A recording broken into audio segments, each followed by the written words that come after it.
So Mark, first of all, like, can you introduce yourself for the audience? Yeah, for sure. So Mark Jamison, I'm the Associate Athletic Director for High Performance at Southern Illinois University, Edwardsville. So within that high performance model, I oversee our athletic performance, strength and conditioning. I oversee our sports medicine. That's our internal and external, so athletic training as well as physical therapy, sports med, orthopedic surgery. I also oversee our sports nutrition, which is mostly just nutritional resources, but our nutrition center, our inventory from that standpoint, our sports science department, which is mainly a collaboration with our kinesiology department in terms of processing all the data that we have. And then I also oversee mental performance. So we have sports psychology, both on faculty, and we have a mental performance GA. So how can we kind of incorporate mental performance skills within heavily within return to play, but then obviously like providing as many resources as possible. So oversee all that here. I have an S&C background. So I spent a few years at Bradley University, at Eastern Washington University, and at the University of Iowa. Nice, nice. So today I kind of want to focus on like deceleration, okay? Sounds good. So recently there's more and more coaches are discussing about like deceleration. So why do you think like decel is getting more popular, and why do you think it's so important?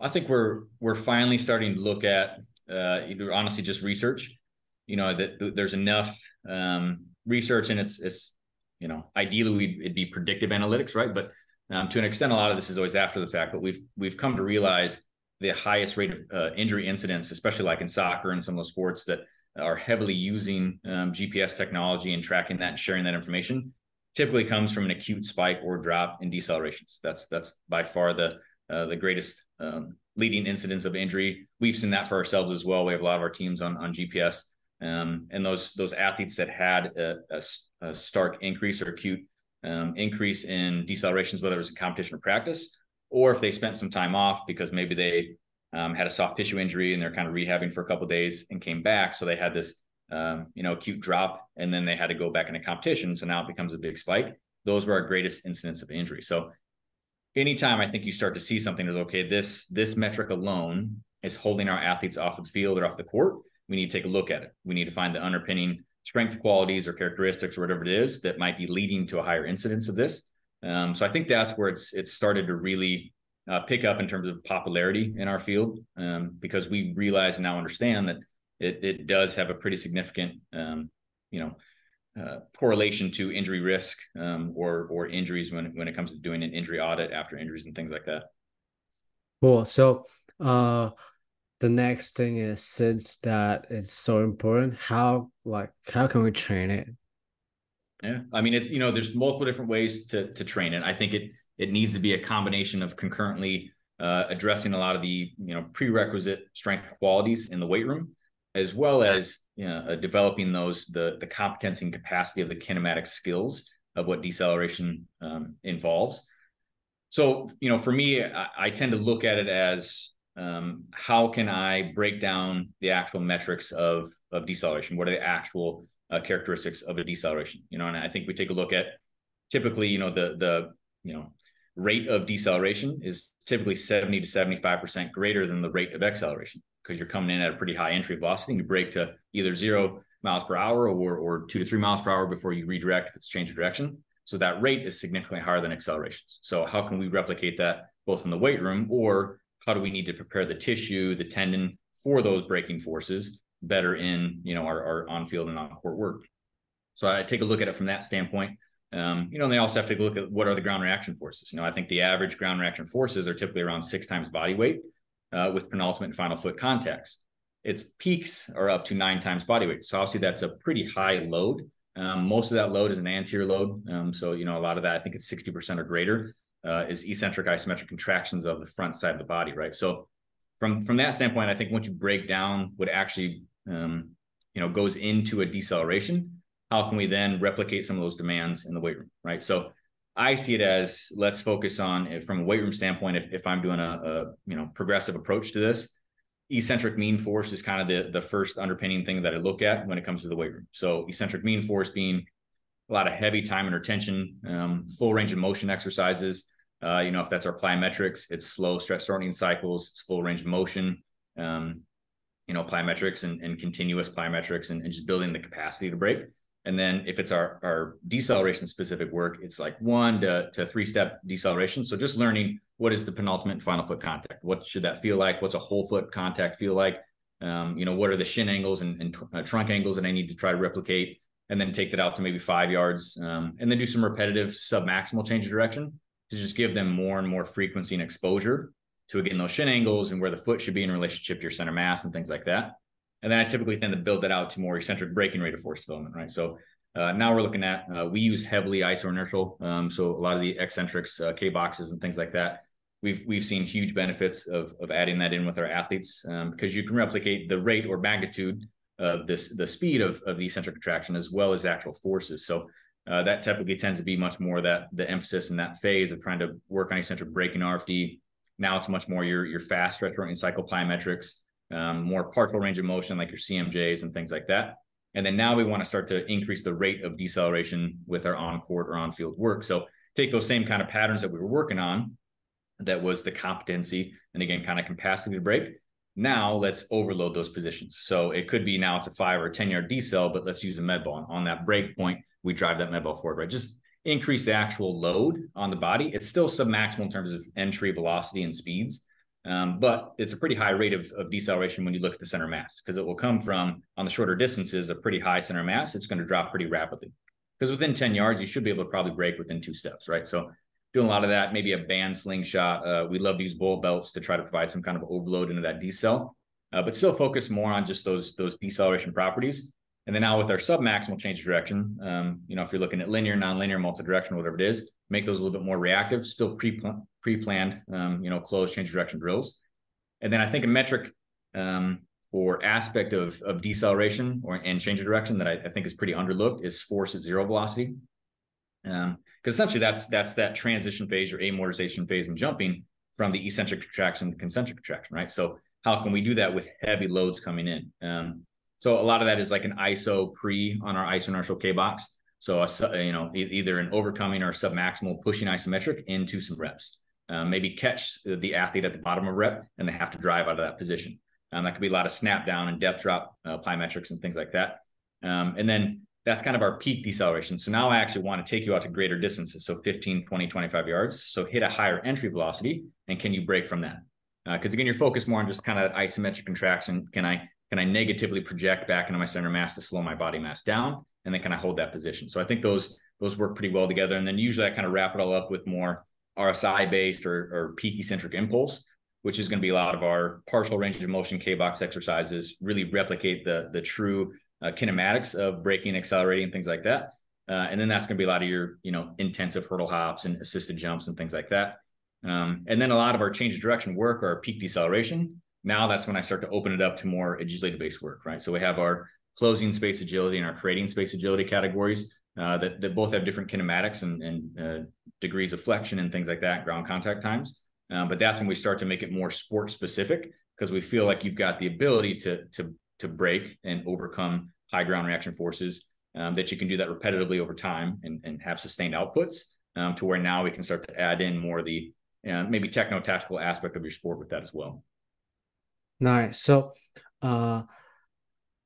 from what you answered, I kind of want to ask it first is about you mentioned the shin angle, the full foot contact. So what is I know people are saying negative shin angle or positive shin angle. So what exactly should it be looking like, and why is it so important to land on the full foot? Yeah. So, I mean, when you look at the shin angle and acceleration, obviously a positive shin angle is going to the direction you want to go. Well, you are projecting your body, right? So now when I want to decelerate, I need a negative shin angle, meaning I should start with a heel first contact, right? At least on those first antepenultimate steps, with my heel striking in front of my center mass. So that's a negative shin angle, because you are actually projecting force back into your center mass to slow it down, just like you would in a counter movement jump. So I think people forget about that. You're not absorbing force, right? You are actually still producing force. You're just producing it back in your center mass to slow yourself down. So I think that's why the shin angle is so important on those anti-penultimate steps and kind of those final deceleration steps, because you need that negative shin angle to drive back into your center mass. And then when you look at the final foot contact or the penultimate step, that heavy foot contact goes from a heel to now that last, especially that last step, should be full foot contact. Because if you're on the forefoot, you're going to continue to lose momentum going forward, and I have to redirect. Now I have to redirect my shin angle. I'm probably going to lose my torso angle. It's harder to keep a low center of mass because now I'm going to dump my hip or my trunk so far that my hips have to rise. So it kinematically breaks down a lot of things, I think, if you don't have a full foot contact on that final step. So that's a really important thing, is to transition that full foot contact. What we coach our athletes on is in that final deceleration position, shoulders, knees, and toes in a straight line. Because from that position, that's a staggered stance power position, essentially. So I could redirect vertically. I could continue to go horizontal. I can redirect any position I want to from there. And if I have a whole foot and somebody came up and pushed you, you have pretty good kinesthetic awareness of where you're at, control of your center mass. So I think that's why it's really important to have that full foot contact. Nice. So the other thing you mentioned is about like at the last step of like deceleration, you mentioned, or like the penultimate step, it probably average gonna be like 6 times body weight. So we're not gonna like squat that heavy, we're not gonna deadlift that heavy, but how can we like you mentioned, there's gonna be like full range of motion or like eccentric training. Can you give us a little bit more detail about how can we prepare our athletes strong enough to like let them like able to have the capacity to perform and prepare them for the 6 time body weight? Yeah, for sure. I mean, you're not coming anywhere close in the weight room. Isoinertial gets you a little bit closer than obviously gravity-based training does. And you could use AEL methods and things like that with the, eccentric loading to try to get closer to that, but the rate of it is not anywhere close. But I think the biggest thing is, what is your prerequisite strength that you're looking for in terms of the weight room? But you can't neglect also providing that load through sub-maximal change of direction and deceleration work, right? So even if I have you just do a 5-yard deceleration, like what we found on some of our ledge rack type devices that will tell you the actual average and peak rates of deceleration, you're only at about maybe negative 3 meters per second squared, or even negative 2 meters per second squared on a decel. So it's very submaximal. But even at that rate, it's probably 3 to 4 times your body weight, right? So it's 50% of what that load's going to be. Well, that's a load that I think most of us feel pretty comfortable and confident that a lot of our athletes could get pretty high frequency to, and you could get quite a bit of repetitions at. And that right there is training the tissue for that. It's training the tendon for those ground reaction forces. But concurrently, we need to make sure that as the intensity increases, the tissue's ready to contract and relax, right, under those high rates and magnitudes of velocity drop. So that's why I really like to use oscillatory work in the weight room. So a lot of, band split squat, oscillatory reps where you just try to contract and relax and move as fast as possible in those minimal ranges, kind of stay in that mid range as quickly as you can within 6 to 10 seconds. I think that with long time and retention training, with isoinertial training, you combine all those together, the tissue's more prepared for eccentric contractions at higher rates, where it can actually contract and relax. And it's not this first contact, I'm staying contracted the whole time, even though I'm going to go to the next step, right? So those are probably the primary types of training that I use early on. There's a lot of oscillatory work. I do a lot of, full range of motion, slow stretch shortening cycle, and long time retention strength training exercises. Predominantly, obviously, when you're looking at deceleration to the anterior chain, so a lot of front squats or goblet squats or Spanish squats or something like that, that is going to be pretty quad heavy. But then as well, a lot of the K-box, right? Because you need to get exposure to that in submaximal settings before you can really do the K-box at a high enough rate to get closer to what those eccentric demands are. We've put our force plates on a K-box, and you can actually replicate and or exceed the eccentric braking RFD, and in terms of the amount of newtons and watts on the K-box, you can actually meet that or exceed it with a K-box squat at about a half quarter squat with a harness on. So you can get pretty close to at least around 2 to 3 times your body weight in terms of ground reaction forces. But again, that's not 6 or 9. But we feel a lot better that you could actually respond well if we have a progressive increase in that load and those volumes and those intensities. Cool. So you mentioned that there's Oscillatory, yeah. Oscillatory training. how would you like implement that into like your training? Is it like when the athlete hit like certain times of like body weight of like squat, you're gonna do it, or you're gonna put some sort of like like power training, like power clean that sign we put it before the strength training? Yeah, it'd definitely be more of like your activation series on the front end, because it's not a whole lot of eccentric load. It's just the rate of contraction. Because you might be using a band that's maybe 75 pounds of tension or something like that. So it's not like it's a heavy amount of actual eccentric force. So I don't think you need any prerequisite strength. I think that's the nice thing about it, is anybody with a low training age or low strength levels can start there. We need to obviously increase their strength levels, but most athletes aren't ready for more advanced isoinertial training methods because they'll just get buried by the eccentric contraction. Just like they would in plyometrics. Kind of like, if you have a low RSI, you're not ready for certain plyometrics. I think that's the same with the K-box or isoinertial training. So the oscillatory work is perfect, and I use it as activation. So maybe do some specific prep work for the hip and the knee, do your locomotion training, whatever it is, and then you do oscillatory work. So then we can do our oscillatory, we can do some elasticity-based plyometrics, a lot of our rudiment series or pogos and things like that. And then you could get into your deceleration work. Then you can get into your acceleration work, and then you do your your Olympic lifting, your ballistic power work, and then your strength work is kind of the order or structure I would use. Cool. So, we were discussing about like linear decelerations.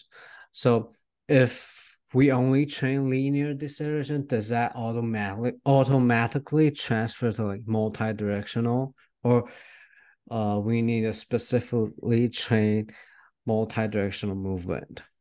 I think you for sure need to concurrently train both. I wouldn't say that just doing linear is going to transfer or translate to multi-directional patterns.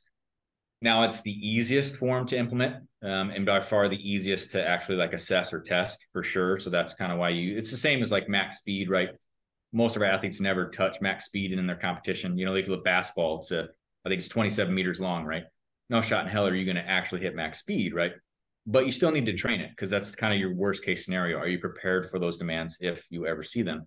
So it's the same kind of thing, right? We still need to train linear speed and all that kind of stuff, but soccer for sure, 80% or greater is curvilinear, multi-directional, whatever it is. So I think you can hit your highest peak braking decelerations in a linear fashion. That's a lot harder to do when it's multi-directional, because typically multi-directional, you're doing that movement pattern because there's some form of agility at play, right? So you're kind of making a stimuli has been provided to you. You're making a movement selection, and that movement kind of dictates what you're going to do, but you're probably braking prior to that. You're not coming into that at peak deceleration abilities. Linear you are. So I think it's still really important to train that linear, like the ADA test from Damian Harper, right? Where it's 20-meter all out sprint. Once you hit 20 meters, let's break. I think that's a phenomenal test. It's very easy to do. You can easily grab 2 KPIs from that with time to decelerate and distance to decelerate. So it's still something you should really do. Now, are you ever going to do that in competition?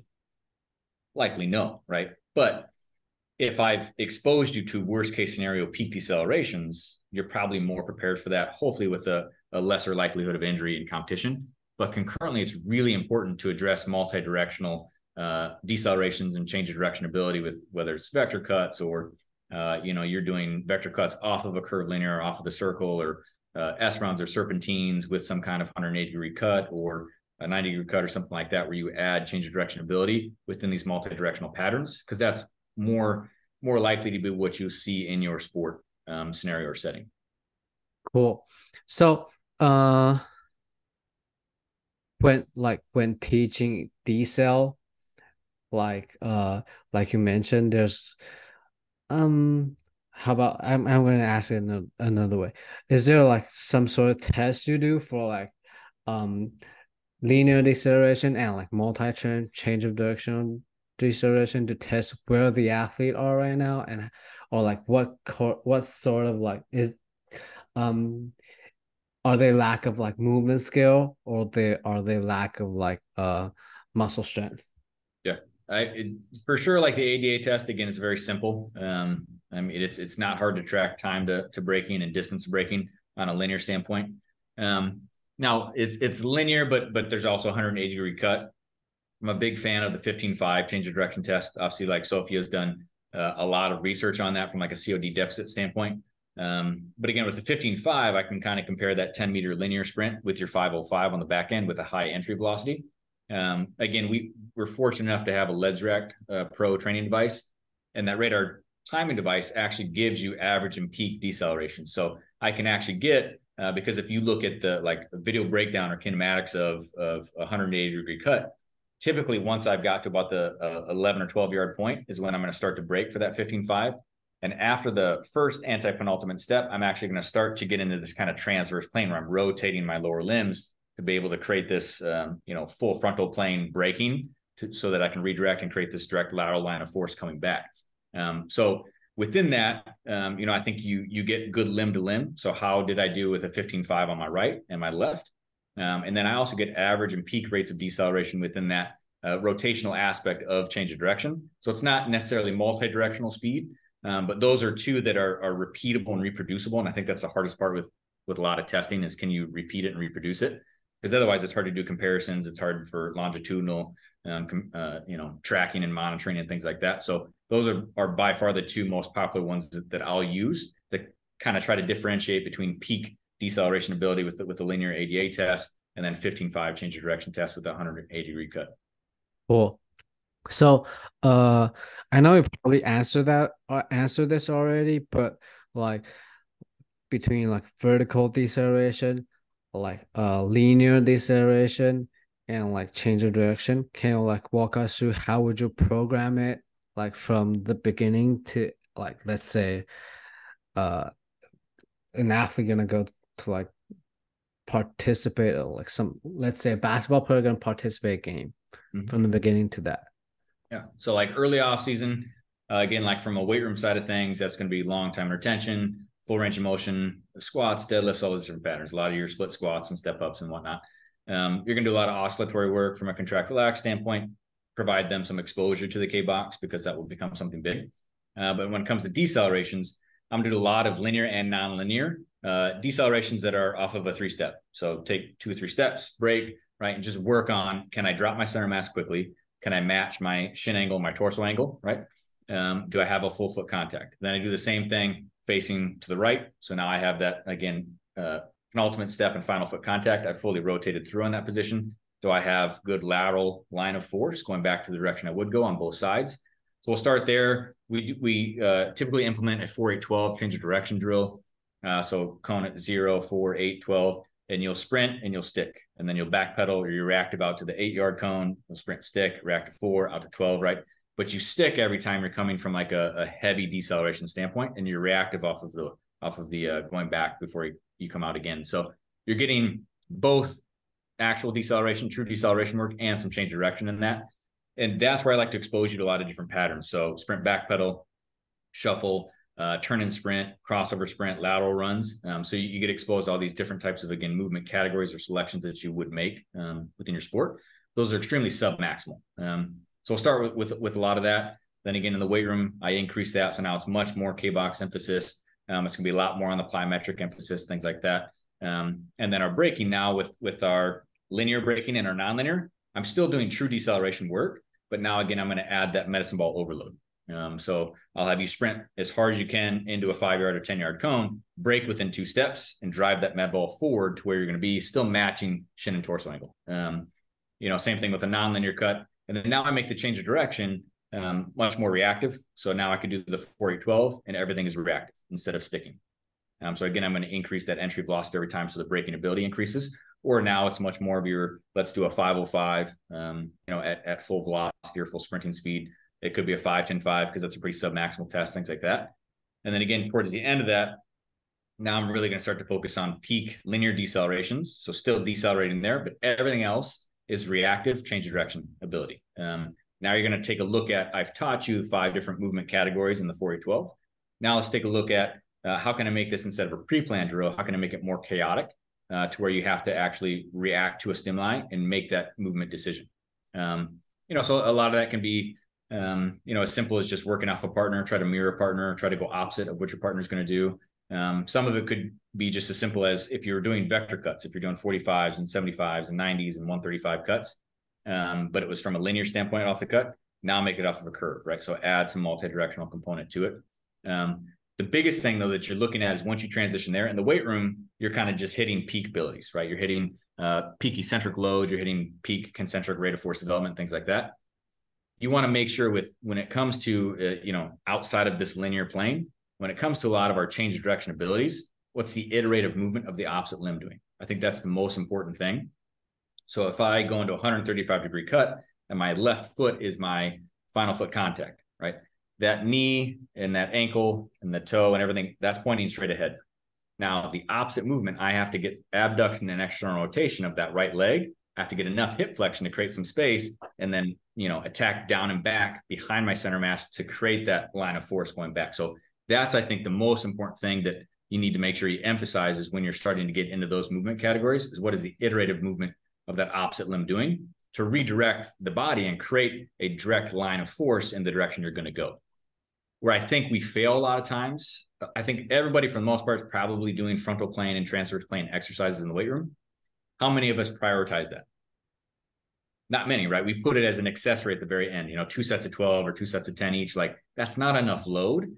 Again, that transverse force, if you do a nonlinear cut, that's a lot of transverse force at the knee. That's a lot of torque at the knee under 6 to 9 times body weight. So let's make sure that we kind of prioritize a lot of our loading schemes in the weight room to the frontal and transverse plane. So I think that's where I start to make that transition after the first couple of blocks in the weight room is we really start to prioritize that because the rest of the exercises are either power development or on the back end, that can be a lot of your unilateral strength exercises like skater squats and pistol squats and that kind of stuff that you can do for your accessory volumes. But let's start to load now the patterns you get more of in your sport because you don't get a squat pattern in your sport. Right, but you'll get a lot of these transverse lunge patterns and things like that. You're going to get a lot of that in your sport. Heavy sled, crossover sled drags and that kind of stuff. I think that's where that starts to pick up and you get a lot more emphasis there because I see that carry over to change your directability much more than I do everything in the sagittal plane. Cool. So usually when you go to like you mentioned, like you're gonna train heavy on like frontal plane, right? Usually is that like preseason or like Yeah, I mean, it would be like so say you have the off season, so like basketball, for example, a college basketball. Most of the teams, will start probably in June. So June's like your accumulation block or your GPP, whatever you want to call it. July would be like our intensification. So a lot of just volume and then kind of your intensity work and max strength. So now is when we start to implement a lot of that, right? So every pattern that we were developing, now we can use for strength speed or speed strength with velocity-based training, or we feel that you have the prerequisite strength to do more ballistic and power output work and things like that, like trap bar jumps or Olympic derivatives. So now we're going to put a lot more emphasis on the true loading side of things on the frontal plane. So that could be starting pretty easy with landmine squats, Messier squats, things like that. It could be sled variations and things like that. It could be lateral step ups. It could be drop lunges, could be transverse lunges, things like that, right? That becomes the priority in the preseason period because you want to make sure that you can provide some load to it. It's still going to create some soreness, right? But like our college guys, they're in their 8-hour period. So they don't get as much of the ground contacts because they're not practicing for 12 to 15 hours a week. It's only, 4 or 5 hours a week. So we feel like we can provide that load in the preseason pretty heavy in those planes. So that way, once you transfer into the 20-hour period and we get much less time in the weight room, I can now train those patterns for more outputs because you've had kind of that ability to adapt to those heavier loads. You learn those patterns to where now you can move that as a higher rate because you can do a lot of your transverse work and frontal plane work on a K-box, right? You can do the same just like you would with a squat pattern. But I wouldn't put you on that if we haven't done it on the front end. Yeah, get it. So I recently was reading the Franz Bosch's Anatomy of Agility, and there's one thing he mentioned, and you kind of brought it up, is when, let's say, if we decel the last leg, let's say change of direction, and the last leg was like left leg, and the other leg should be pointing forward the direction we're moving, right? Yep. And he was mentioning that at that moment or at that movement, we should probably do a hip lock. Do you think that kind of stuff get transferred? I think for your athletes that have a high training age, yes, I think so. I think, I love Franz Bosch's stuff. It's pretty advanced, exercises and methods where if you don't really have the prerequisite strength, the base strength, that's really hard, I think, to be able to get a lot of benefit out of those things. You can still get a benefit from it, but it's probably going to be a small portion of your workout. Just to learn some of his patterns, might take you 75% of your workout because they're pretty motor skill complex. So I think if, say you've got your junior, senior level guys in college basketball or whatever sport you have, those athletes, I think, could start to be able to respond and get pretty good transfer from those type of training abilities. Where your younger age athletes, they just need to get more exposure to change of direction, to deceleration, and to lifting heavy stuff and moving that stuff at a fast rate. Where I don't think they would respond really well and get a high transfer. But that's a really good, like what we call our tiers, like our tier 3 athletes can do all the advanced levels, right? Our tier 2 is pretty good, so we can hit a lot of things with high intensity. Our tier 1 athletes, we just have to teach a lot of things and give them the foundation. I think your tier 3 athletes could respond pretty well and actually see pretty good transfer. But your tier 1 and tier 2, I think, there's still so much low hanging fruit that you can hit. That's probably a better use of their energy and time. Nice. At the beginning of our conversation, you kind of mentioned that when we hit the decel or like the penultimate step, we're probably going to reach like 6 times body weight. Mm-hmm. So, and you also mentioned that when we are at weight room, we're not going to hit that kind of like heavy load when they do squat, whatever. Right. But let's say if I train my athlete to like do all out sprint, they're probably gonna have like somewhere more near that like 6 times body weight. So do you think like sprinting is gonna help instead of like, if this is just personally I want to ask, just between choosing eccentric and like heavy eccentric and sprinting, is it gonna be more helpful to like change of direction or decel?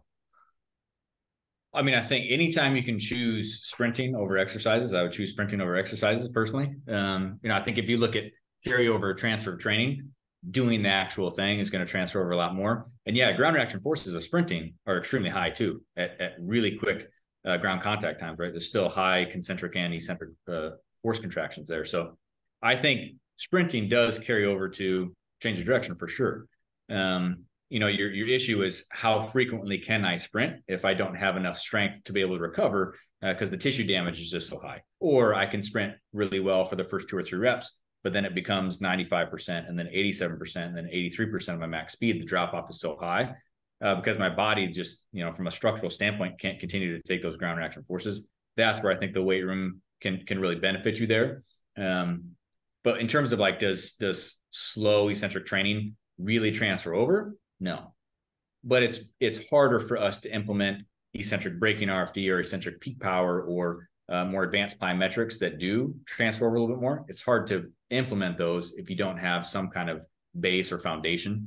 But yeah, I'm a heavy. You should accelerate frequently. You can accelerate every single day. That's typically less than 80% of max speed when you accelerate. Our athletes are already doing it in practice, so why can't we do it and just kind of focus on the kinemax side of things? But then also, you have to take a look at what buckets are we filling. If they're in 20-hour period for college athletes, they're already doing, if you look at GPS, their sprint occurrences, their XLs to decels are already so high that what's the one thing they're not getting? At that point, they're not getting any max strength exposure. So that's where I think we need to make sure that, we don't neglect that during that period.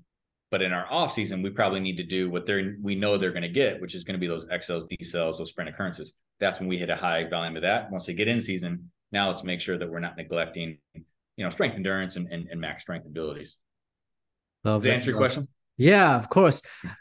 Because earlier today we kind of have a discussion with our staff is about like we don't really do anything like any really change of direction stuff during the off season, and we started practice that today.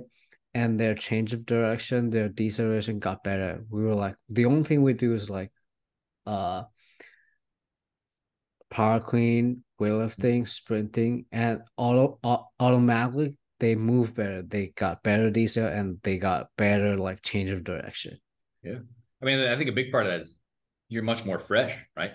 Because if we do a lot of deceleration work, if we do a lot of change of direction, if we do a lot of plyometrics, they're in a constant state of fatigue that you're never going to get good output. You're just teaching them how to compensate. And at some point, your compensatory state is just going to take over, and it's going to turn into bad movement because you're just trying to protect yourself. So that is that fine line, right? Of like, they're going to get exposure to this. So are we preparing them for those physiological demands? But are they just always in a constant state of fatigue? I think that's that's where like force plates and some of those things help to try to like, identify if we're providing too much load or too much stimulus or whatever it is.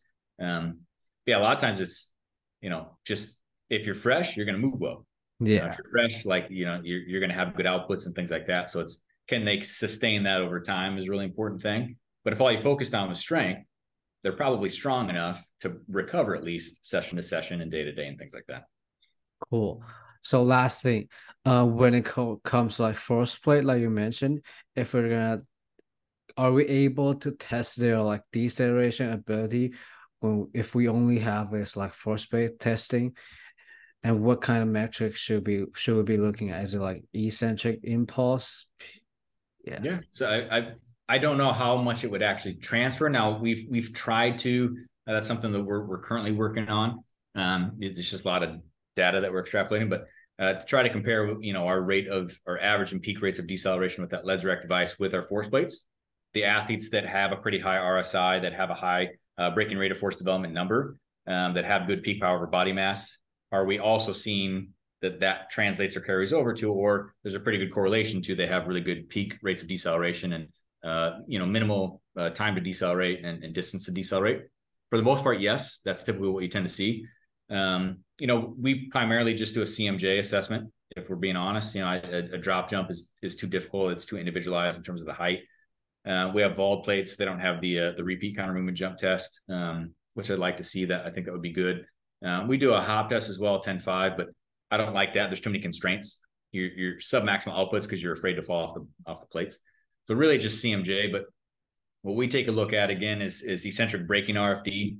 Is a really important thing. So can I hit a high number, and can I make sure that over my body mass is pretty good? Because again, that's a comparison we're trying to make is, can I brake negatively or project back into my center mass to slow it down? You're doing that vertically, but at the final foot, if it's a linear decel, that's damn near a vertical, deceleration or vertical eccentric force characteristic right there on that final foot, because you're pretty stacked from a joint standpoint. So it's pretty similar to what a force plate would actually look like. So we look at heavily eccentric braking RFD. We're going to look at that over your body mass. Modified RSI is one that you look at because that's obviously going to take into account the time from eccentric to concentric contraction. Force at zero velocity. Again, I look at that to see which modified RSI gives you an insight to that. But I want to take a look at force at zero velocity, because if I've lost a lot of that force output from the eccentric braking RFD, if I've lost a lot of that, that's an area that I think we can actually impact in the weight room, and can see pretty good carryover to improving that ability.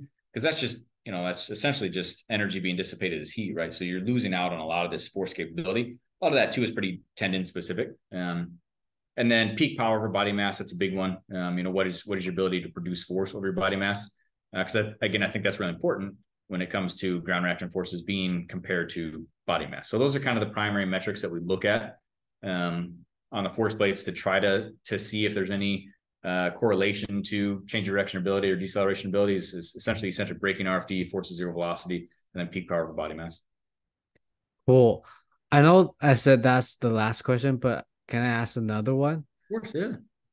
So we talk about like eccentric training, super super heavy, super maximal eccentric training, or like sprinting, and we talk about testing.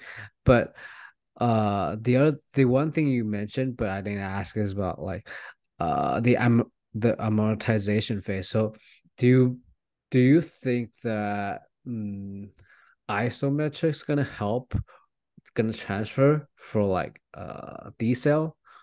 Mm-hmm.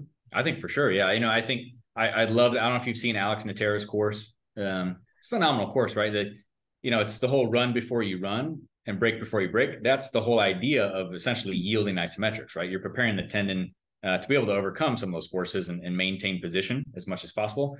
Because if you look at sprinting or change of direction, it's a failed isometric, right? You're trying to completely stop yourself, but you can't. So it's like kind of eccentric quasi-isometric contraction. But where I think it really transfers over is obviously like yielding isometrics early to make sure that the tendon has enough thickness to be able to respond well to that. But if you look at, anywhere from 2 to maybe 3 seconds of an overcoming isometric specific to some of those positions. So if you get like a lateral wall drive, that you would get the exact same shin angles where your base of support, so your outside foot is wider than your center mass, you can get there and drive into an immovable object and do these overcoming isometrics. That's your concentric RFD.